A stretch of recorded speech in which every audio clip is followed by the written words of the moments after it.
Welcome to Living Anatomy. This video is dedicated to the bones to help prepare you for your bone practical. We will be using yoga and Pilates exercises to find bones and bony landmarks on your own body. Please be mindful as you move through this practice. If anything feels uncomfortable or painful, please stop. Now feel free to move along with the video, or if an exercise seems a little confusing, watch it first and then go back and try it with the video. Start on your back. Lay down, have your feet flat on the mat with your knees pointing up towards the sky, and have about a hip's width distance between your feet. Your arms can be alongside of the body and your palms can face the floor. Start by closing your eyes. Start to notice which parts of the body are in contact with the floor or the mat and which parts are not. Notice how the back of the skull, specifically the occipital bone, is on the mat. Notice how the scapula and the back of the rib cage are on the mat. Moving down, notice how the sacrum and the back of the pelvis are on the mat. And then the feet are firmly planted. Now bring your attention to your breathing. Allow the inhales to let the back of the rib cage get really wide and expand on the mat, and allow your exhales to let all of those points in contact with the mat sink down and get nice and heavy. Your inhales allow the rib cage to get really wide and expand, and your exhales allow the bones to settle down and sink towards the earth. Take a few more breaths like that, inhaling and exhaling.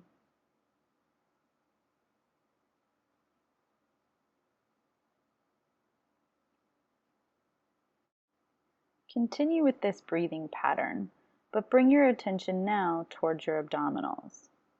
Using your exhale, start to draw your navel towards the spine, pulling it back. Feel how this allows your spine to feel a little longer. The sides of the waist feel a little longer. Take a breath in with that back of the rib cage expanding, and then use the exhale to hug the navel towards the spine, almost like you're drawing your organs closer towards your spine. Take a few more breaths like this. So you inhale with the back of the rib cage expanding, and you exhale to hug the organs closer towards your spine. Inhale, back of the rib cage expands. Exhale, hug the organs in towards the spine.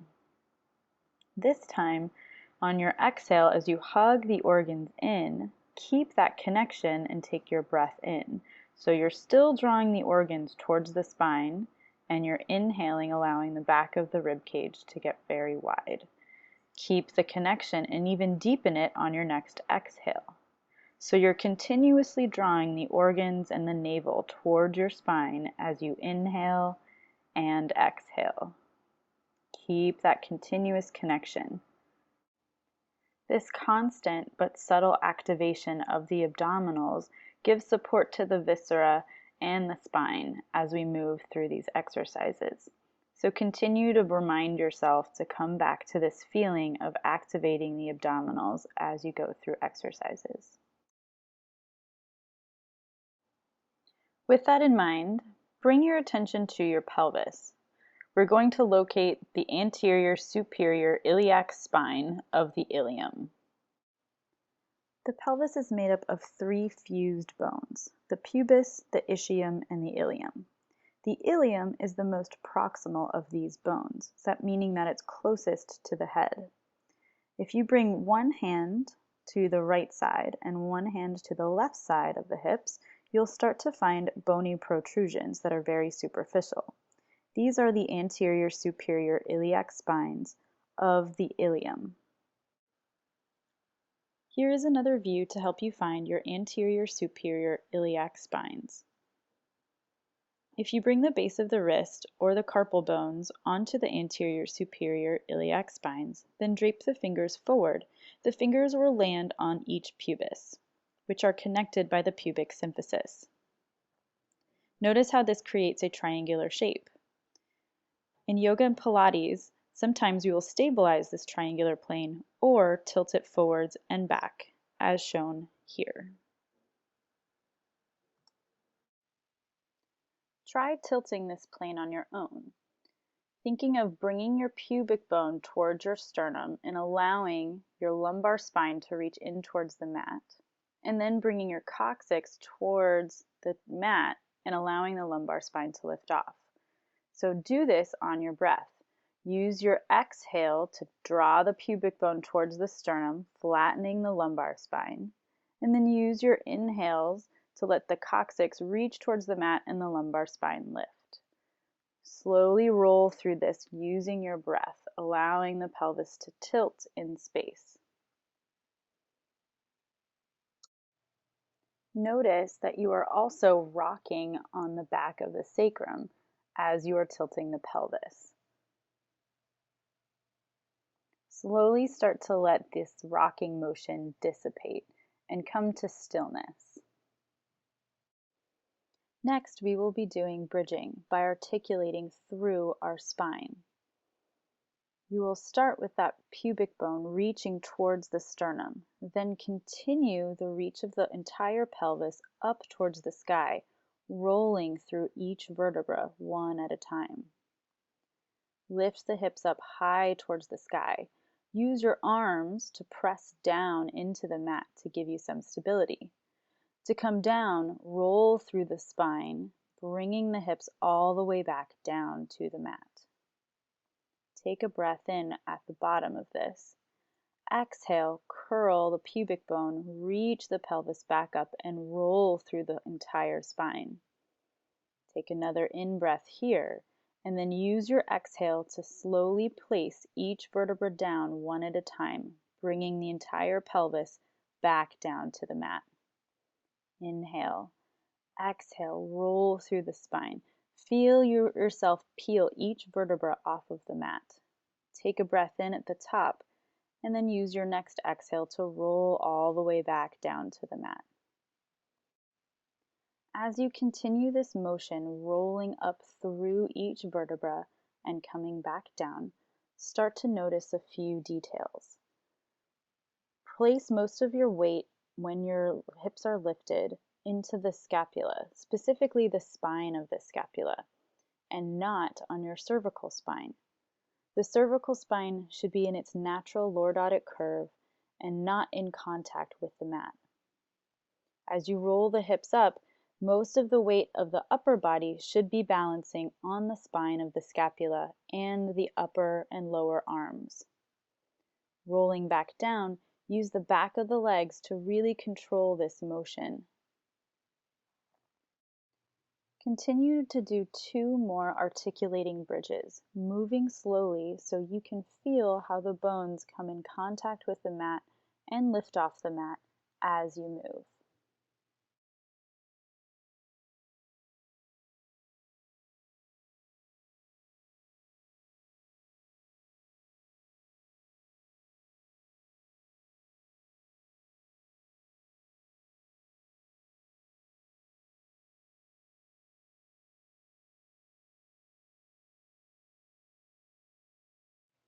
Once you've finished your final bridge pose, pause for a moment. The next exercise we will do is called the hundreds. The hundreds are a staple exercise in the Pilates repertoire. First, we will set up your position, then do the exercise. So start by nodding your head. Your chin is going to reach towards your chest and lift off the mat. As the head nods, the occipital condyles of the occipital bone rock on the first cervical vertebra, the atlas. Now let's add the rest of the upper body. Bend your elbows so that the fingertips are pointing up towards the sky. On your exhale, draw your navel in towards your spine, reach the arms forward, and peel the head, neck, and shoulders off of the mat. Use your inhale to bring everything back down to the mat. Use your exhale to curl up again, reaching the arms forward. Notice that the arms are slightly above the abdominal wall. The inhale brings you back down. Exhale curls you back up again. This will be the position of the upper body for the hundreds. Now we will add the legs. Float one leg at a time up to a tabletop position so that the knee is right over the hip socket. On your next exhale, draw the navel in towards the spine. Then straighten the arms, curl the head, neck, and shoulders off of the mat. Straighten the legs out in front of you so that the heels are together and the toes are apart, allowing the femur bones to rotate open and the gluteal muscles to activate. This is your position for the hundreds. To come back down, bring the legs in, bring the head, neck, and shoulders back down on the mat, and then place each foot back down on the mat. The final but very important element of the hundreds is the breathing. You will be inhaling for 5 counts and exhaling for 5 counts, repeating this 10 times, making 100. If at any point the legs start to feel a little too heavy when they're stretched out, just bend the knees back to your tabletop position and continue with pumping the arms and inhaling and exhaling.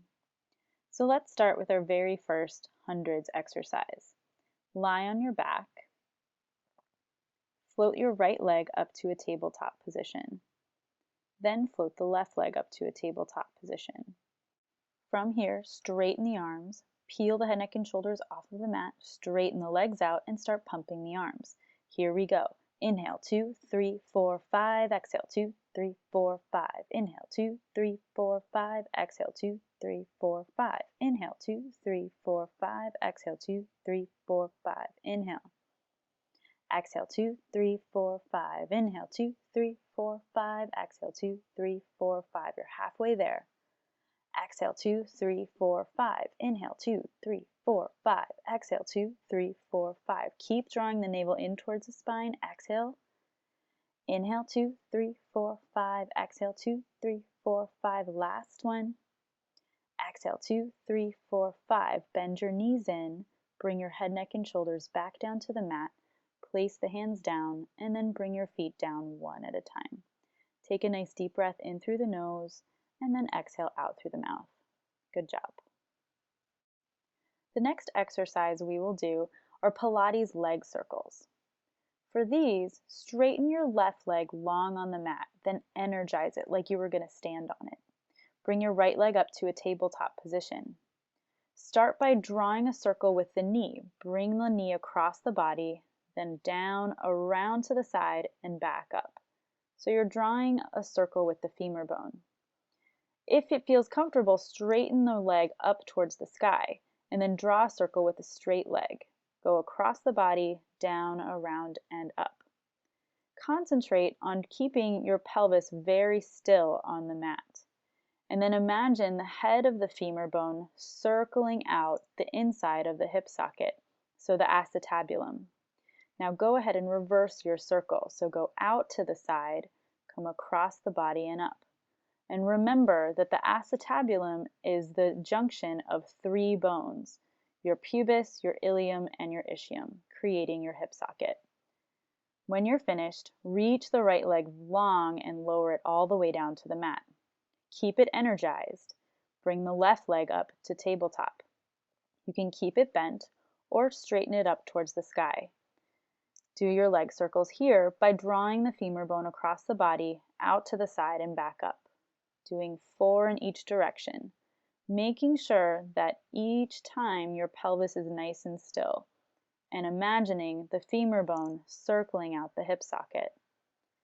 Go the opposite direction. Drawing the femur bone out to the side, controlling the lift back up. Once you're finished, reach the leg long in front of you, all the way back down to the mat. Now from here, we will go right into our next exercise, Pilates roll-up. On your inhale, reach both arms overhead. On your exhale, reach the arms forward and peel the spine off of the mat, keeping the legs long on the mat. Stretch over the legs. Sit nice and tall, and then roll through the spine. You can control yourself as you come back down onto the mat. Inhale, reach the arms overhead. Using your exhale, reach the arms forward and begin to peel the spine off the mat. Imagine what's happening through the spine. As you nod your chin, you flex the cervical spine, you roll through the thoracic, lumbar, bring the sacrum and coccyx off the mat. So come back down, the coccyx rolls under, you roll on the sacrum, bring the lumbar spine to the mat, the thoracic spine, the cervical, and then finally the head. Now if you're having some trouble keeping the legs on the mat, you can use the hands. Walk them up the legs as you're rolling up to stretch over them. And then as you come down, keep reaching your legs away from you as a counterbalance to control yourself rolling all the way down. Inhale here and rest as you exhale. From here, come onto your hands and your knees. Make sure that your hands are right underneath your shoulders and your knees are right underneath your hips. We're going to start with some scapula mobilization and seeing how the scapula can move on top of the rib cage. So think of the medial border of the scapula hugging the spine, and then press the medial borders away from each other, gaining more space and a little bit of a round to the upper back. Try that again. Draw the scapula together and then press them away from each other. As they come together, the medial borders reach towards each other, and as they come apart, the lateral borders of the scapula reach around the sides of the rib cage. Do this a few more times, and then go ahead and find some stillness. You're going to reach your scapula down your back. Draw your navel in toward your spine. Reach one leg back behind you, and bring the other leg back to meet it, coming into a plank pose. In this plank position, notice how the bones of the arms are stacked. You have your phalanges, your metacarpals, and your carpals in contact with the mat. You have the radius and the ulna stacked on top of the carpal bones, and the humerus stacked on top of the radius and ulna. The head of the humerus fits nicely into the glenoid fossa of the scapula. From here, press into the arms and reach the hips up and back into this downward facing dog position. Separate the feet about hips distance apart. Bend your elbows to the sides of the room, then externally rotate the humerus so that the olecranon process of the ulna points back towards the legs, then straighten the arms. From here, bend your knees so that the spine stays nice and long. You keep the spine long and start to straighten the legs any amount. Also try moving in your downward facing dog. So bend one knee and let the opposite heel reach towards the floor, and then switch sides. So you're stretching one leg and then the other. Then reach both heels up towards the sky and slowly let them reach down towards the earth. Now flow from your downward facing dog into your plank pose and then back to downward facing dog again. So reach forward into plank and then lift the hips up and back. Think about reaching through those ischial tuberosities. In your downward facing dog position, they should be the highest point. They're reaching up to the sky. Then flow back into your plank position. Reach up into downward facing dog, and then from here come back to plank. Reach up to downward facing dog. Reach out through the ischial tuberosities, lengthen the spine. Then bend your knees and walk the feet forward to meet the hands. Go ahead and bend your knees and fold forward. Let the spine drape over the thigh bones. Then you lift the spine up to a long flat back. Bring the hands onto the shins. Then fold forward over the legs again. With a long back, reach all the way up to the sky and come to standing. Now that you're standing, have your feet about hips distance apart and start to rock your weight forward and back. Notice what's happening as you move your weight forward and back through the bones. Reaching the weight forward onto the phalanges and the metatarsals, and then reaching the weight back onto the calcaneus. Rolling through the bones of the feet, just notice how this pressure feels. Then start to let this rocking motion soften and slowly come to stillness. So you're standing on both feet evenly. Have the weight distribute through the center of the foot so that you have an even amount of weight and pressure through the toes and the heels, through the phalanges, the metatarsals, and the tarsal bones. From here, reach both hands out and then onto the waist. Squeeze in and reach the hands down until they come in contact with a bone. This bone is the ilium, and specifically the iliac crest of the ilium. Here's another view of this action, bringing the hands to the waist and then reaching the hands down to find the tops of the iliac crest. Now shift your weight onto your right leg. Lift your left knee up and straighten the leg, reaching it out in front of you. Notice that you can monitor the height of each hip because both of your hands are on each iliac crest. Try to keep them even as you reach the leg forward. The leg does not have to be high, it can be low, but practice your balance. So really reach through the right leg, make it energized, and rebound through the foot out through the spine and the crown of the head. From here, you can bend your left knee, then place it next to your right foot. Shift the weight over onto the left leg. Lift your right knee up and straighten that leg out in front of you. Again, monitor how your hips are even. If they aren't even, try lowering the leg a little bit, making sure that both iliac crests are on an even plane. Stand very tall, reach through the bottom standing leg. Then you can bend your right knee and place the right foot next to the left foot. Next, we will come into another balancing pose, chair pose, or Utkatasana. Bring your feet all the way together, bring the hands onto the hips, and then sit the hips low towards the ground. Then reach the arms up towards the sky. Notice that in this position, the ischial tuberosities are reaching back towards the ground on a diagonal. Try this a few times. Reach the arms up and sit really low. Draw your navel up towards your spine and away from the femur bones. Go ahead and straighten the legs a small amount and then sit even lower, coming down. Straighten the legs another small amount. Draw your navel in and sit even lower. Reach the ischial tuberosities back behind you. Come up a little higher and sit very low again. Last time, lift up and then sit as low as you can and bring your ischial tuberosities to the mat. Try testing your balance here by lifting one leg off of the mat, then replacing it and lifting the other leg off of the mat. Keep drawing the navel in towards the spine to maintain your balance and the posture.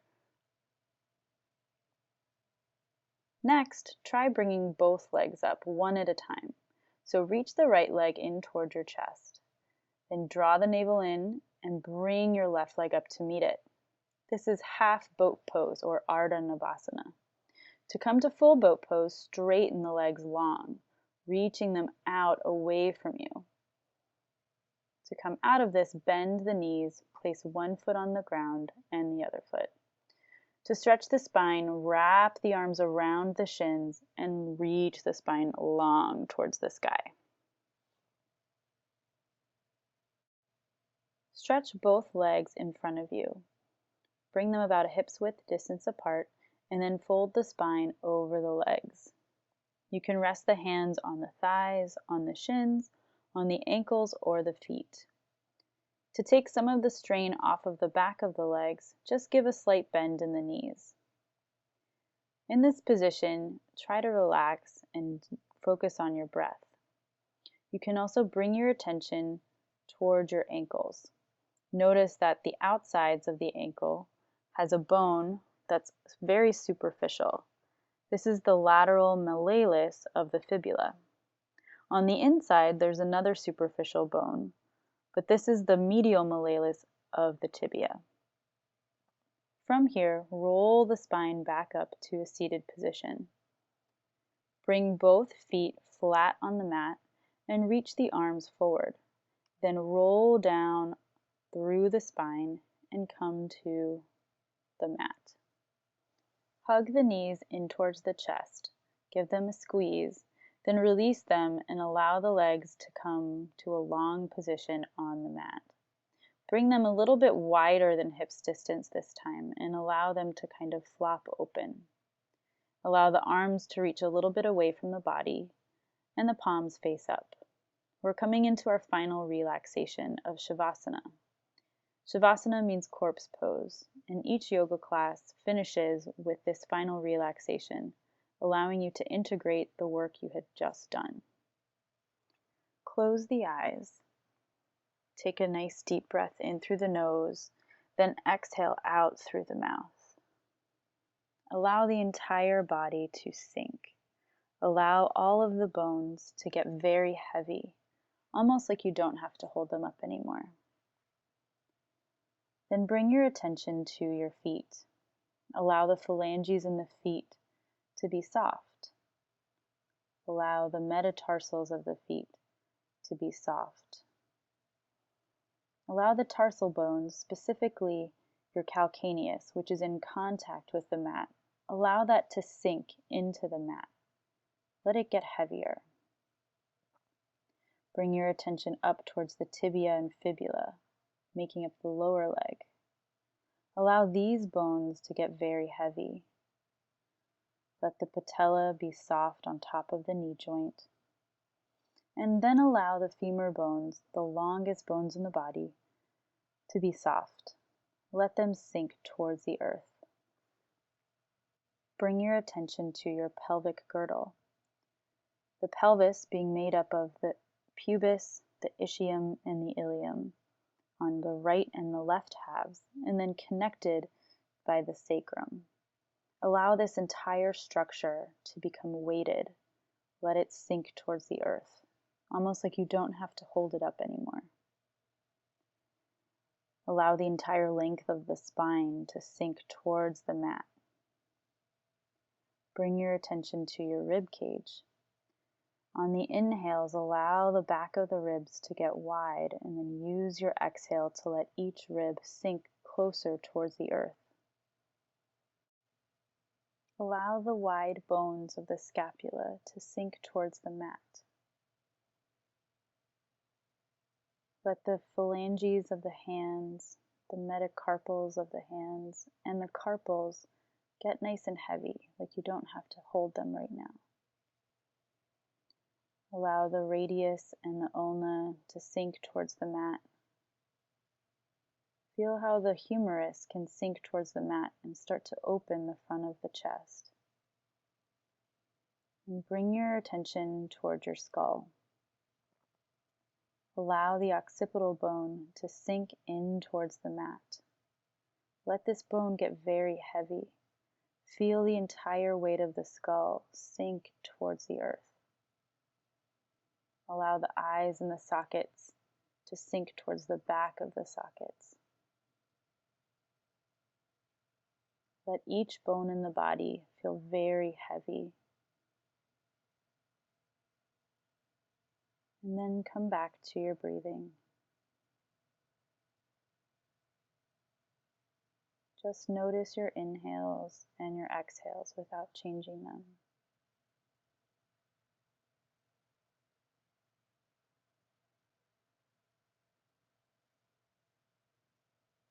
Slowly start to move the phalanges from the toes and the fingers. Then roll the wrists and the ankles around. Then you can reach the arms up overhead and take a nice long stretch to wake the body up. And keep the left arm reaching along and roll to one side.